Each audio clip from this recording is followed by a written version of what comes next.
Italian Cat Fans. Today we're going to be reading chapter 16 out of Harry Potter and the Philosopher's Stone. So I hope you enjoyed this chapter. Without much further ado, let's get started. Through the trapdoor. In years to come, Harry would never quite remember how he managed to get through his exams when he half expected Voldemort to come bursting through the door at any moment. Yet the days crept by, and there could still be no doubt that Fluffy was still alive and well behind the locked door. It was sweltering hot, especially in the large classroom where they did their written papers. They had been given a special new quills for the exam, which had been bewitched with an anti-cheating spell. They had practical exams as well. Professor Flitwick called them one by one to his class to see if they could make a pineapple tap dance across a desk. Professor McGonagall watched them turn the mouse into a snuff box. Points were given up for how pretty the snuff box was, but taken away if it had whiskers. Snape made them all nervous, breathing down their necks while they tried to remember how to make a forgetfulness potion. Harry did the best he could, trying to ignore the stabbing pains in his forehead, which had been bothering him ever since his trip into the forest. Neville thought Harry had a bad case of examiners because Harry couldn't sleep, but the truth was that Harry kept being woken by his old nightmare, except that it was now worse than ever. There was a hooded figure dripping blood in it. Maybe it was because they hadn't seen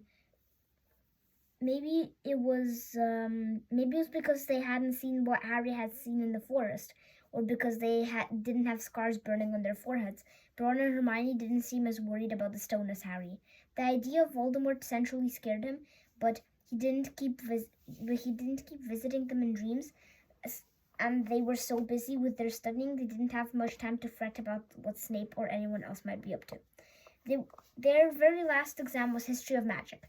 1 hour of answering questions about batty old wizards who'd invented self-stirring cauldrons, and they would be free for a whole wonderful week until their exam results came out. When the ghost of Professor Binns told them to put down their quills and roll up their parchment, Harry couldn't help cheering with the rest. "That was far easier than I thought it would be," said Hermione as they joined the crowds flocking back onto the sunny grounds. "I needn't have learned about the 1,637 werewolf code of conduct or the uprising or of Elfric the Eager." Hermione always liked to go through their exam papers afterwards, but Ron said that made him feel ill, so they wandered down to the lake and flopped under a tree. The Weasley twins and Lee Jordan were tickling the tentacles of a giant squid, which was basking in the warm shallows. "No more studying," Ron sighed happily, stretching out onto the grass. You could be more cheerful, Harry. We've got a week before we find out how badly we've done. There's no need to worry yet." Harry was rubbing his forehead. "I wish I knew what this means," he burst out angrily. "My scar keeps hurting. It happened before, but never as often as this." "Go to Madame Pomfrey," Hermione suggested. "I'm not ill," said Harry. I think it's a warning. It means danger's coming." Ron couldn't get worked up. It was too hot. "Harry, relax. Hermione's right. The stone's safe as long as Dumbledore's around. Anyways, we never had any proof Snape found out how to get past Fluffy. He nearly had his leg ripped off once. He's not going to try it again in a hurry. And Neville will play Quidditch for England before Hagrid lets Dumbledore down." Harry nodded, but he couldn't shake off a lurking feeling that there was something he had forgotten to do, something important. When he tried to explain this, Hermione said, They're just exams. I woke up last night and halfway through my transfiguration notes before I remembered we've done that one." Harry was quite sure the unsettled feeling that they didn't have anything to do with work, though. He watched an owl flutter towards the school across the bright blue sky, a note clamped in its mouth. Hagrid was the only one who had ever sent him letters. Hagrid would never betray Dumbledore. Hagrid would never tell anyone how to get past Fluffy. Never, but Harry suddenly jumped to his feet. "Where are you going?" said Ron sleepily. "I've just thought of something," said Harry. He turned white. "You've got to go and see Hagrid, now." "Why?" panted Hermione, hurrying to keep up. "Don't you think it's a bit odd," said Harry, scrambling up the grassy slope, "that what Hagrid wants more than anything is a dragon, and a stranger turns up and just happens to have an egg in his pocket? How many people wander around with dragon eggs if it's against wizard law. Lucky they found Hagrid, don't you think? Why didn't I see you before?" "What are you talking about?" said Ron, but Harry, sprinting across the grounds towards the forest, didn't answer. Hagrid was sitting in an armchair outside his house. His trousers and sleeves were rolled up, and he was shelling peas into a large bowl. "Hello," he said, smiling. "Finished your exams? Got time for a drink?" "Yes, please," said Ron, but Harry cut him off. "No, we're in a hurry, Hagrid. I've got to ask you something. You know the night you won Norbert? What did the stranger you were playing cards look like?" "Dunno," said Hagrid casually. He wouldn't take his cloak off. He saw the three of them look stunned and raised his eyebrows. "It's not as unusual. You've got a lot of funny folk in the Hog's Head, and that's one of pubs down the village. Might have been a dragon dealer, mightn't he? I never saw his face. He kept his hood up." Harry sank down next to the bowl of peas. What did you talk to him about, Hagrid? Did you mention Hogwarts at all?" "Might have come up," said Hagrid, frowning as he tried to remember. "Yeah, he asked what I did, and I told him I was gamekeeper here. He asked a bit about the sort of creatures I look after. So I told him, and I said that I would really want a dragon, and then I can't remember too well because he kept buying me drinks. Then he said he had the dragon egg and we could play cards for it if I wanted, but he only had to be sure if I could handle it. He didn't want it to get any old home. So I told him after Fluffy, a dragon would be easy." "And did he seem interested in Fluffy?" Harry asked, trying to keep his voice calm. "Well, yeah. How many three-headed dogs do you meet, even around Hogwarts?" So I told him, "Fluffy's a piece of cake if you know how to calm him. Just play him a bit of music and he'll go straight off to sleep." Hagrid suddenly looked horrified. "I shouldn't have told you that," he blurted out. "Forget I said it. Hey, where are you going?" Harry, Ron, and Hermione didn't speak to each other at all until they came to a halt in the entrance hall, which seemed very cold and gloomy after the grounds. "We've got to go to Dumbledore," said Harry. Hagrid told that stranger how to get past Fluffy, and it was either Snape or Voldemort under that cloak. It must have been easy once he's got Hagrid drunk. I hope Dumbledore believes us. Friends might back us up if Bane doesn't stop him. Where's Dumbledore's office?" They looked around as if hoping to see a sign pointing them in the right direction. They had never been told where Dumbledore lived, nor did they know anyone who had been sent to see him. "We'll just have to," Harry began, but a voice suddenly rang across the hall. "What are you three doing inside?" It was Professor McGonagall carrying a large pile of books. "We want to see Professor Dumbledore," said Hermione rather bravely, Harry and Ron thought. "See Professor Dumbledore," Professor McGonagall repeated as though this was a very fishy thing they want to do. "Why?" Harry swallowed. "Now what?" "It's a sort of secret," he said, but he wished at once he didn't, because Professor McGonagall's nostrils flared. Professor Dumbledore left 10 minutes ago," she said coldly. "He received an urgent letter from the Ministry of Magic and flew off to London at once." "He's gone?" said Harry frantically. "Now?"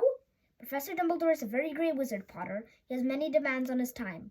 But this is important." "Something you have to say is more important than the Ministry of Magic, Potter."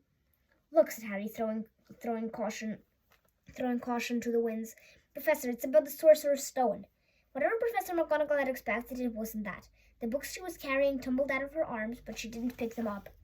"How do you know?" she spluttered. "Professor, I think I know that someone's going to try to steal the stone. I've got to talk to Professor Dumbledore." She eyed them with a mixture of shock and suspicion.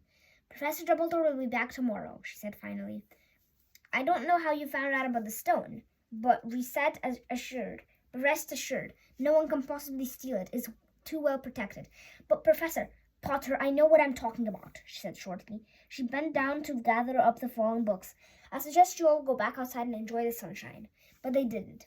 "It's tonight," said Harry, once they were sure Professor McGonagall was out of earshot. Snape's going through the trapdoor tonight. He found out everything he needs, and now he's going to go to Dumbledore, and now he's got Dumbledore out of the way. He sent that note. I bet the Ministry of Magic will get a real shock when Dumbledore turns up." "But what can we..." Hermione gasped. Harry and Ron wheeled around. Snape was standing there. "Good afternoon," he said smoothly. They stared at him. "You shouldn't be inside on a day like this," he said in an odd, twisted smile. "We were..." Harry began without any idea what he was going to say. You want to be more careful, said Snape. Hanging around like this, people will think you're up to something, and Gryffindor can't really afford to lose any more points, can it? Harry flushed. They turned to go outside, but Snape called them back. Be warned, Potter. Any more nighttime wanderings, and I will personally make sure you're expelled. Good day to you. He strode off in the direction of the staff room. Out on the stone steps, Harry turned to the others. Right, here's what we're going to do, he whispered urgently. One of us has to keep an eye on Snape, wait outside the staff room and follow him when he leaves. Hermione, you'd better do that. Why me? It's obvious, said Ron. You can pretend to be waiting for Professor Flitwick. You know. He put on a high voice. Oh, Professor Flitwick, I'm so worried. I think I got question 14B wrong. Oh, shut up, said Hermione, but she agreed to go and watch out for Snape.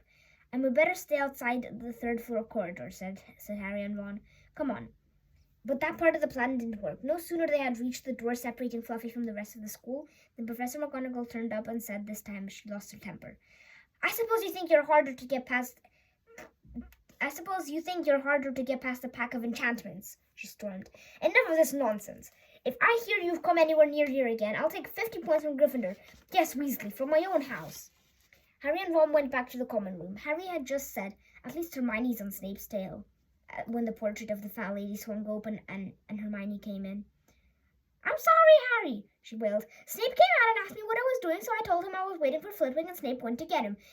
And I've only just got away. I don't know where Snape went. Well, what is it then? Well, that's it then, isn't it? Harry said. The other two stared at him. He was pale and his eyes were glintering. I'm going out there tonight, and I'm going to try to get the stone first. You're mad, said Ron. You can't, said Hermione. After what McGonagall and Snape said, you'll be expelled.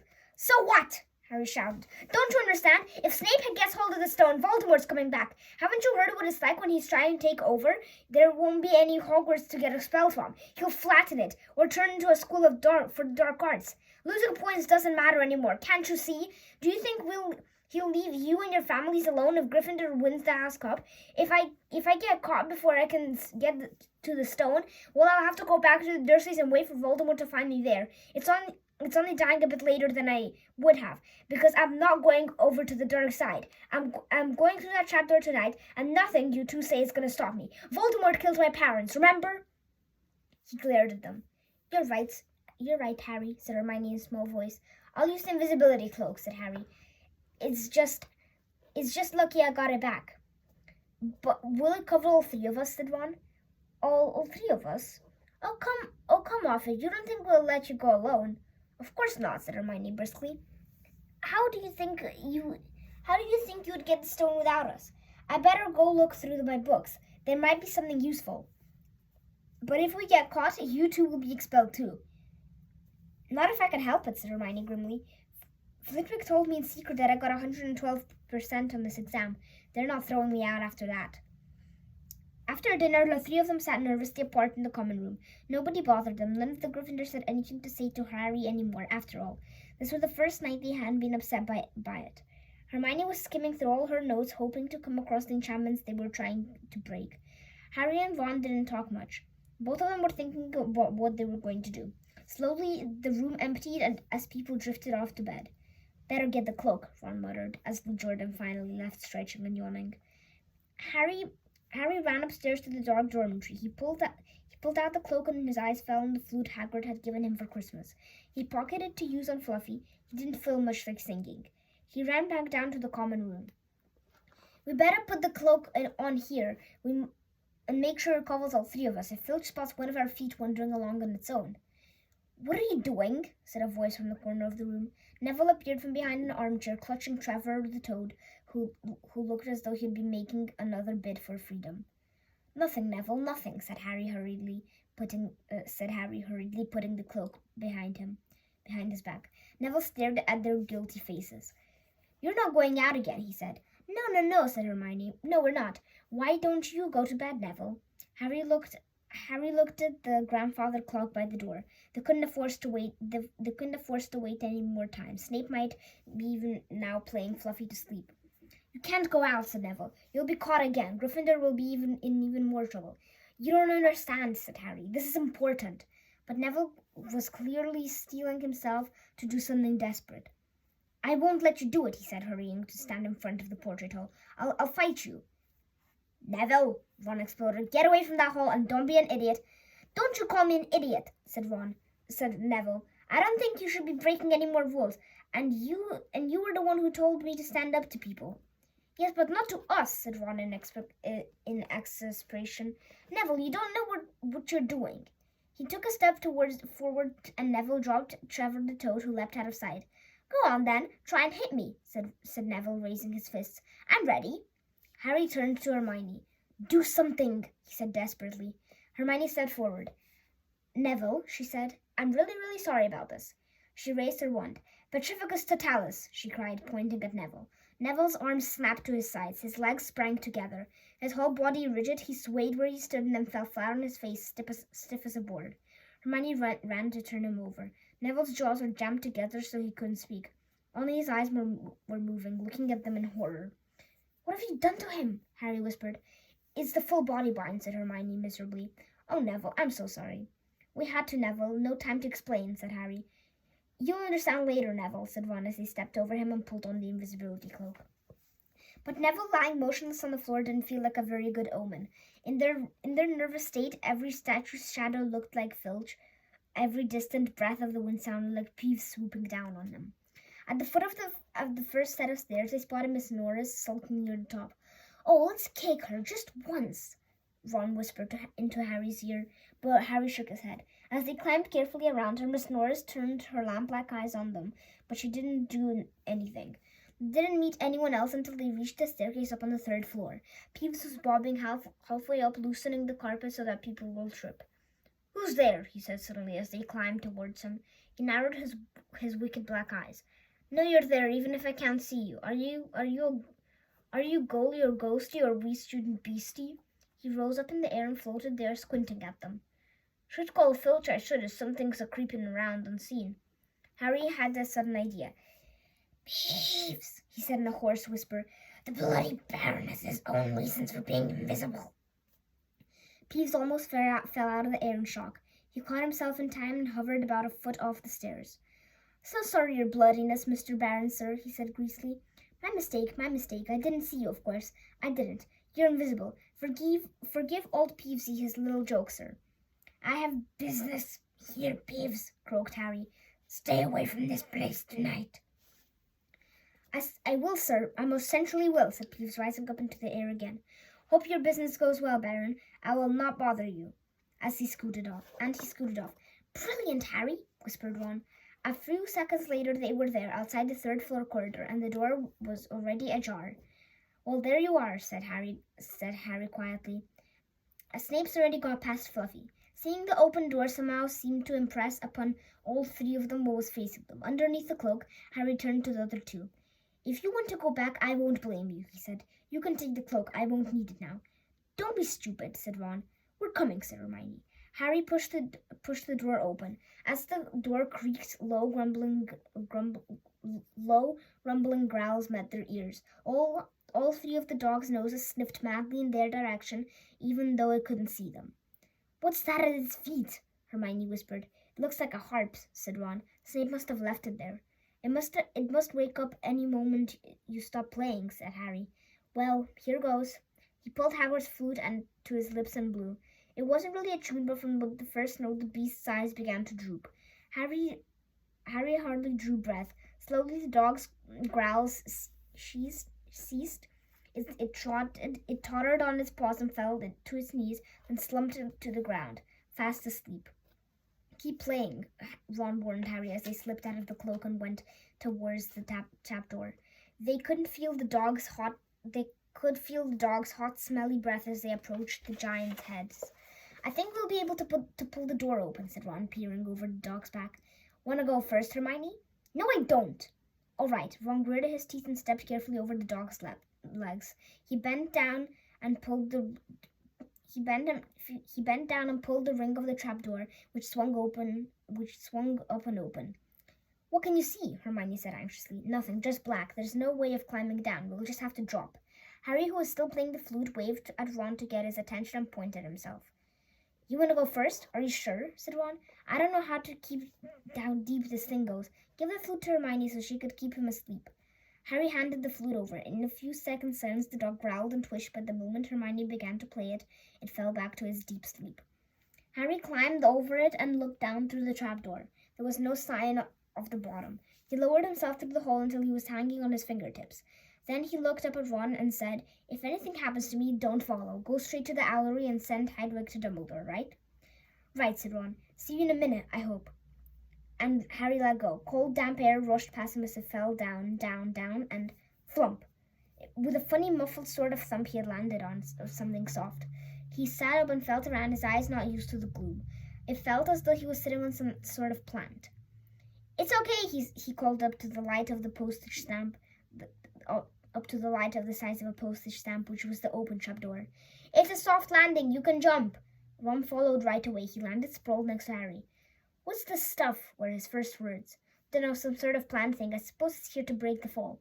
"Come on, Hermione." Distant music stopped. There was a loud bark from the dog, but Hermione had already jumped. She landed on Harry's other side. "We must be miles under the school," she said. "Lucky these plants here." "Here, really," said Ron. "Lucky!" shrieked Hermione. "Look at you both!" She leapt up and struggled towards the damp wall. She had to struggle because the moment she had landed, the plant had started to twist snake-like tendrils around her ankles. As for Harry and Ron, their legs were already being bound tightly in long creepers without their noticing. Hermione had managed to free herself before the plant got a firm grip on her. Now she watched in horror as the two boys fought to pull the plant off them, but the more they straightened against it, the tighter, the faster the plant wound around them. "Stop moving," Hermione ordered them. "I know what this is. It's Devil's Snare." "Oh, I'm glad we know what it's called. That's a great help," snarled Ron, leaning back, trying to stop the plant from curling around his neck. "Shut up, I'm trying to remember how to kill it," said Hermione. "Well, hurry up, I can't breathe," Harry gasped, wrestling with it as he curled around his chest. Devil's Snare, Devil's Snare. What did Professor Sprout say? It likes dark and damp?" So light a fire," Harry choked. "Yes, of course, but there's no wood," Hermione cried, wriggling her hands.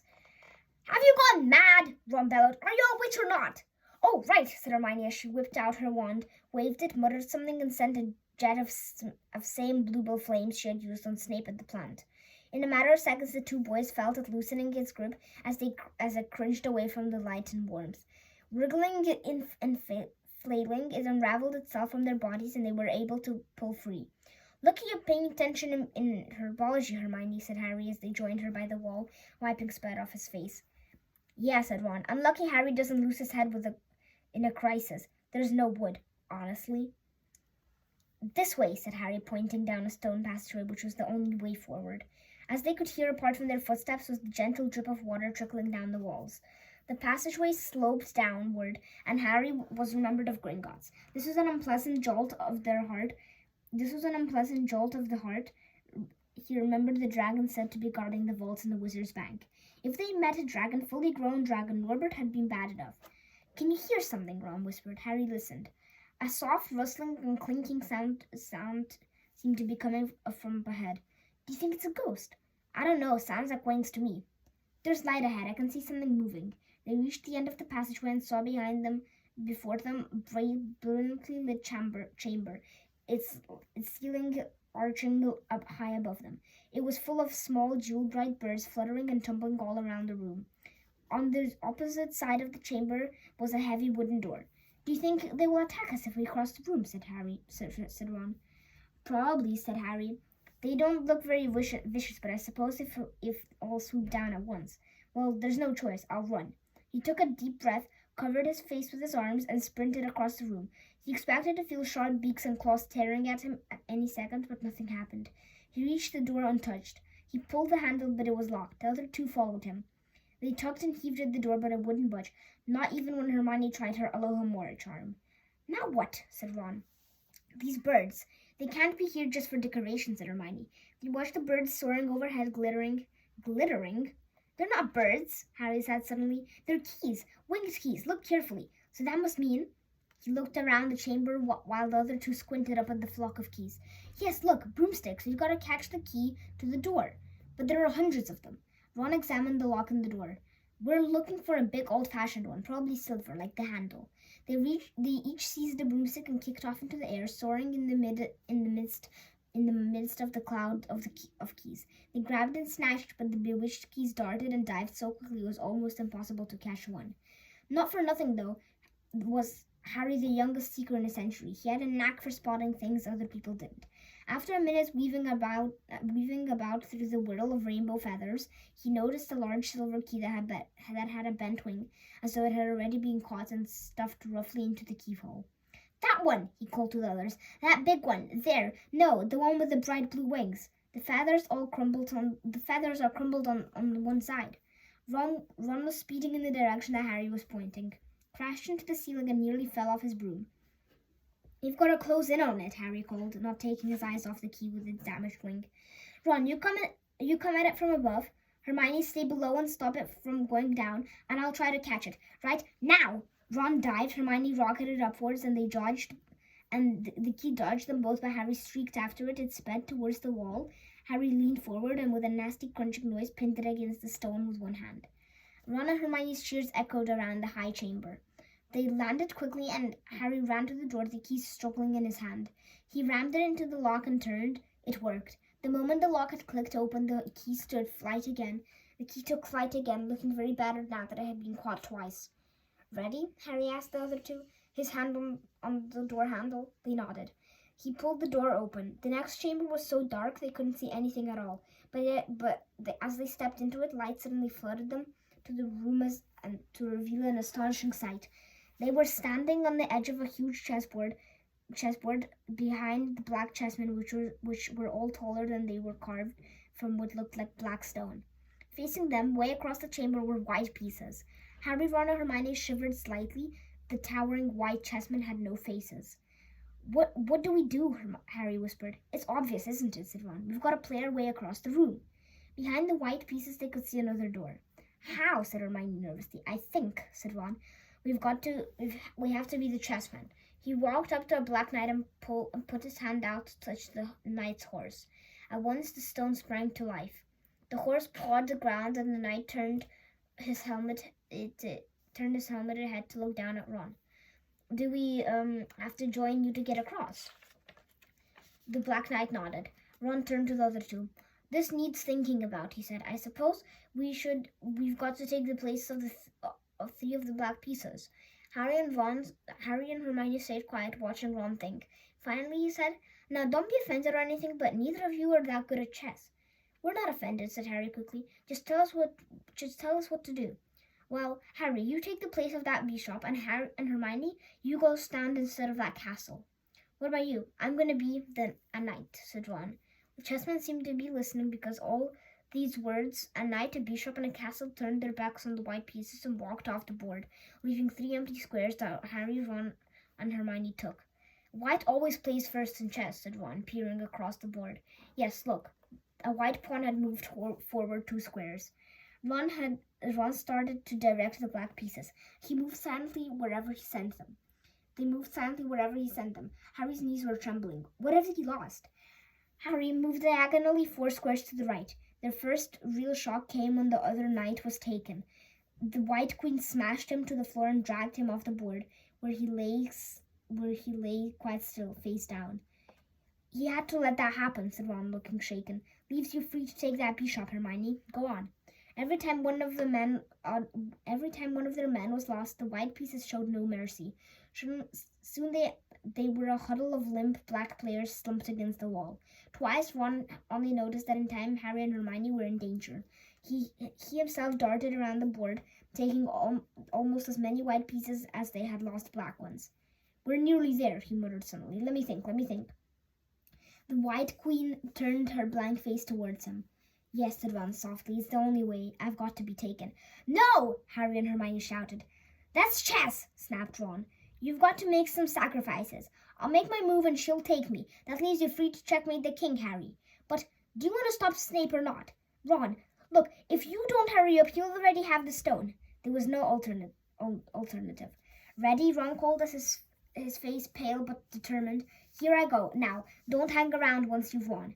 He stepped forward. The white queen pounced. She struck Ron hard across the head with her stone arm, and he crashed into the floor. Hermione screamed but stayed on the square. The White Queen dragged Ron to one side. He looked as if he'd been knocked out. Shaking, Harry moved 3 pieces to the left. The White King took off his crown and threw it at Harry's feet. They had won. The chessmen parted and bowed, leaving the door ahead clear. With one last desperate look back at Ron, Harry and Hermione charged through the door and up the next passageway. What if he'll be all right, said Harry, trying to convince himself. What do you reckon's next? We've had Sprouts, that was the Devil's Snare. Flitwick must have put the charms on the keys. McGonagall transfigured the chessmen to make them alive. That leaves Quirrell's spell, and Snape's. They had reached another door. All right, Harry whispered. Go on. Harry pushed it open. A disgusting smell filled their nostrils, making both of them pull their robes up over their noses. Eyes watering, they saw flat on the floor in front of them a troll even larger than one of them had tackled, out cold with a bloody lump on his head. I'm glad we didn't have to fight that one, Harry whispered as they stepped carefully over one of its massive legs. Come on, I can't breathe. He pulled open the next door, both of them hardly daring to look what came next. But there was nothing very frightening in here. Just a table with 7 differently shaped bottles standing on it in a line. Snape's, Harry said. What do we have to do? They stepped over the threshold, and immediately a fire sprang up behind them in the doorway. It wasn't ordinary fire either. It was purple. At the same instant, black flames shot up to the doorway leading onward. They were trapped. Look! Hermione seized a roll of paper lying next to the bottles. Harry looked over his shoulder to read it. Danger lies before you, while safety lies behind. 2 of us will help you, whichever you would find. One among us 7 will let you move ahead. Another will transport the drinker back instead. 2 among our number hold only nettle wine. 3 of us are killers, waiting hidden in line. Choose unless you wish to stay here forevermore. To help you in your choice, we gave you these clues 4. First, however slightly the poison tries to hide, you will always find some on the nettle's wine's left side. Second, different are those who stand at their end, but if you would move onward, neither is your friend. Third, as you see clearly, all are different size. Neither dwarf nor giant holds death in their insides. Fourth, the second left and the second on the right are twins once you taste them, though different at first sight. Hermione let out a great sigh, and Harry, amazed, saw that she was smiling. The very first thing he felt like doing. Brilliant, said Hermione. This isn't magic, it's logic, a puzzle.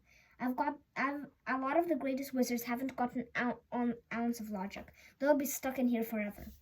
But so will we, won't we? Of course not, said Hermione. Everything we need in here is on the paper. 7 bottles, 3 are poison, 2 are wine. 1 will get us safely through the black fire, and 1 will get us back through the purple. But how do we know which one to drink? Give me a minute. Hermione read the paper several times. She walked up and down the line of bottles, muttering to herself as she pointed at them. At last she clapped her hands. Got it, she said. The smallest bottle will get us through the black fire, towards the stone. Harry looked at the tiny bottle. There's only enough there for one of us, he said. That's hardly 1 swallow. They looked at each other. Will 1 get you through the purple flames? Hermione pointed at a rounded bottle at the right end of the line. You drink that, said Harry. Now listen, get back and get Ron. Grab brooms and fly to the flying key room. Then they'll get you out of the trapdoor and past Fluffy, go straight to the owlery and send Hedwig to Dumbledore. We need him. I might be able to hold Snape off for a while, but I'm not matched for him, really. But Harry, what if you know who's with him? Well, I was lucky once, wasn't I, said Harry, pointing at his scar.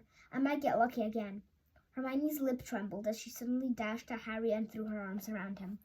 Hermione, Harry, you're a great wizard, you know. I'm not as good as you, said Harry, very embarrassed as she let go of him. Me, said Hermione. Books and cleverness. There are more important things, friendship and bravery, and... Oh, Harry, be careful. You drink first, said Harry. You are sure which is which, aren't you? Positive, said Hermione. She took a long drink from the round bottle at the end and shuddered.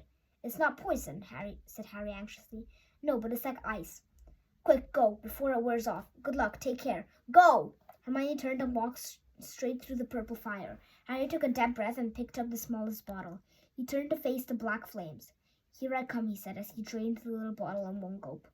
It was indeed as though ice was flooding his body. He put back the bottle and walked forward. He braced himself, saw the black flames licking his body. He couldn't feel them. For a moment he could see nothing but dark fire.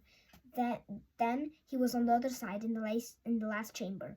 There was already someone in it, but it wasn't Snape. It wasn't even Voldemort. Well, Italian Cat fans, that was chapter 16 done. The next chapter is literally the last chapter, so I hope you enjoyed this chapter and have a nice day.